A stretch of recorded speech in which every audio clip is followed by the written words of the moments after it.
We live in a day and age where any piece of metal, plastic, and glass has the capability to access the internet. From smartphones to laptops to PCs to smartwatches to gaming consoles. It is pretty astonishing thinking that many different devices can look at one page at the exact same time. But is it all displayed the same way? No. In fact, in the early days of Wi-Fi, it was actually pretty complicated to get every different type of device to access a web page, much less a video. Imagine creating a new electronic device that can connect to the internet. Now you have to worry about how exactly that website that has a crap ton of people with a crap ton of different devices will be visible and still be convenient to the consumer. That is where the concept of responsive web design comes in. Today we will be discussing how the concept of responsive web design and its functions to make the screen visible on a device. Responsive web design is one of the latest concepts in web designing. It is a design concept that helps the website layout to change automatically according to the user's device screen size. The main goal of this approach is to make a web page work equally good regardless of the screen size. That is whether it is a smartphone, tablet, laptop, or desktop. A developer, Ethan Marcotte, introduced and popularized the term responsive web design, as other experts tried to use different terms for the same concept, like fluid design, elastic layout, and so on before the introduction of responsive design concept. The designers and developers were using Photoshop application to design the mock-up of a web page and then using this mock-up to create pixel-perfect web design to fit the browser. The web pages were optimized 1,024 times and 786 pixel screen size. As web pages and web browsers are dynamic medium, the user can resize the browser window and change the size of the font, or use different screen size devices, thereby breaking down the whole web page design. As an example, we can see that this Boston News Station website, which appears to be cropped when a user makes the browser window small.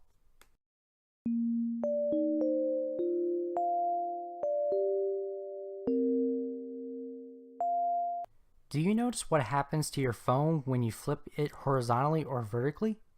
Not only does the web page adjust accordingly to your screen, but the pixels are being calculated to reflect proportionally to your font sizes every time you flip the screen. This is the fluid grid concept by Ethan Marcotte. He also shared that flexible images are also sized in relative units, so as to prevent them from displaying outside or containing element.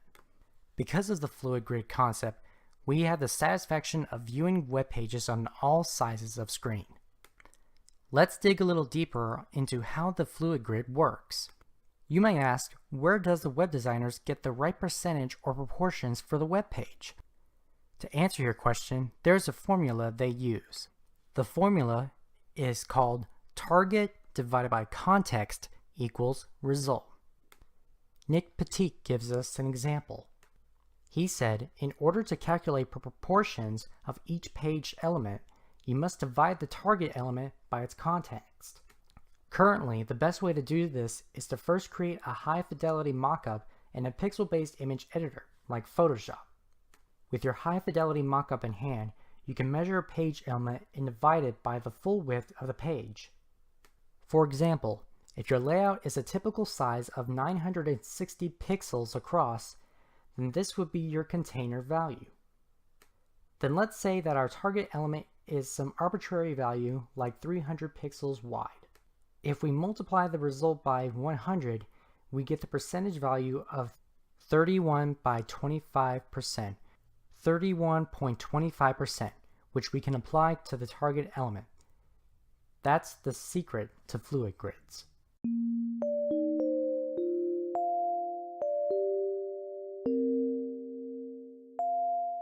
Now let's move on to the concept of nested objects and breakpoints. A nested object is when similar lines of code are organized into layers. The way to perform nested object is to replace object when stating type with nested. One example of a nested object is a nested do loop, which is a loop within a loop. In a nested do loop, the outer loop runs, which starts the inner loop. Then it is restarted and continues to run until the outer loop is complete. The nested part of a nested do loop is the inner loop. Another type of nested object is nested classes. Nested classes are group classes that are not used in more than one place. Using nested objects also make the code more organized and easier to read.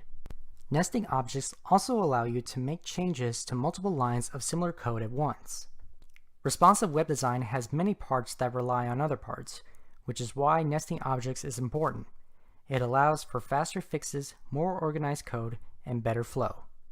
In addition to choosing major breakpoints where layout changes significantly, it's also helpful to add minor breakpoints to make some small changes. For example, between major breakpoints, it may be helpful to adjust margins and paddings on an element, or to increase the font size to make things a little bit easier to read and feel more natural in the layout. In this case, let's boost the font when the viewport width is between 400 and 550 pixels, where our breakpoint kicks in. I'll also separate the low and high temperature so that they're not on the same line, and make the weather icons bigger as well. Let's switch to the source, and I'll add a media query that's applied when the viewport is between 450 and 550 pixels. It ups the base font, changes the low and high temperature to be inline block, and increases the icon size. I'll save the file, and then take a look in the browser. Sure enough, my icons are now bigger, my fonts are now bigger, and everything looks like I expect it to.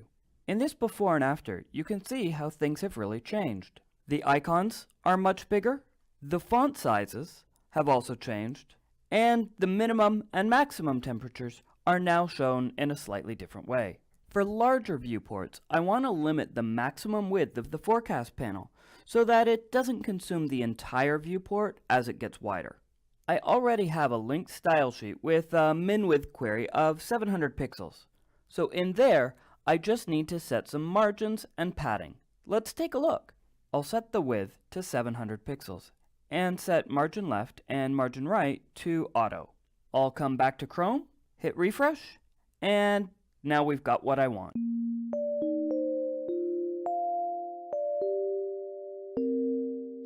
Hello, my name is Craig Thrift. I'm one of the team members of Team 4 in the CST 1001 class at Gwinnett Tech. Our team is discussing responsive web design. I'm basically going to give you a brief explanation, description, and a couple examples of what responsive web design is. Responsive web design came around basically whenever all the mobility devices started being utilized more and more. Obviously the screen dimensions are smaller than your standard computer screen, so they had to change how the web designs could be displayed. So what they've done is basically, here's a laptop, and this is CNN.com for today. You can see that there's a couple pictures, and then whenever you rotate the screen, it changes the dimensions, and thus it changes the layout. So that's, in a nutshell, what responsive web design does. The same thing will apply to whether you do that with a laptop, whether you do that with a tablet, or you do that with a cell phone.